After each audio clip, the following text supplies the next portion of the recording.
Hi, my name is Debra R. Richardson of Debra R. Richardson LLC, and I work with you to help you clean up your vendor data, clean up your vendor processes so that you pay the right vendor.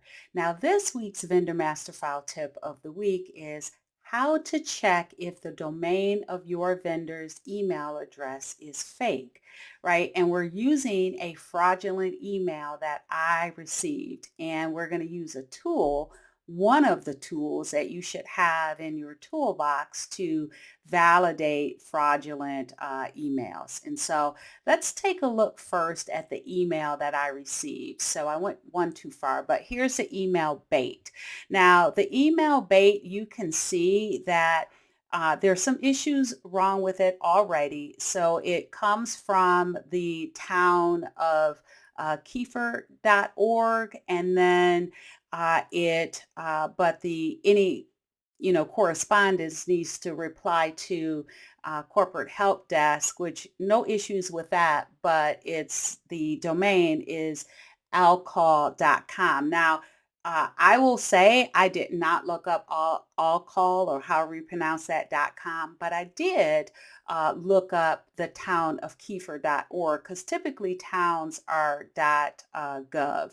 And so on the surface, there's a few things wrong with this email, but you certainly could have gotten an email that said you have a payment advice or a similar email. So let's take a look at how I use the whois.com tool to verify. And so I will put whois.com/whois, the link to this tool in the description. But basically it will, if you put in the domain, it will give you some information about it. So you can check the domain of that email address. And so you would key that in, but do not type it in. You want to copy and paste because if you type it in, you're going to type in correctly, like how it looks. You're not going to type in all the tricks that they do, which is where they use, a double V or two V's for a W, or a lower uppercase I for a lowercase L.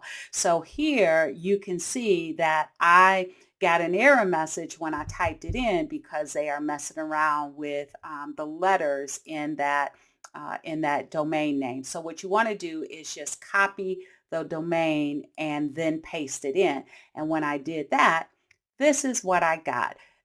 It was registered on 9/8/2022. Now, if it is a town, that is a huge red flag because that town, I am guessing, should have been established before 9/8/2022. But one of the things that fraudsters will do is they'll create these sites or these domains with the purpose of sending out a phishing email or fraudulent email campaign.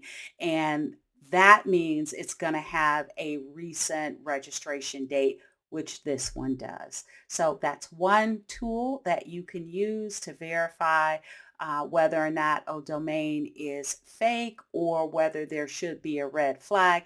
Now, keep in mind that you will not know all of the registration dates of your vendors' um, uh, websites, and you shouldn't. But what it should do for you is it should give you a red flag if you come up across something like this. All right. So if you like more information on how to improve your vendor processes, how to get more tools, go to my website at deborarrichardson.com for free tools and resources to avoid fraud, regulatory fines, and just overall bad vendor data.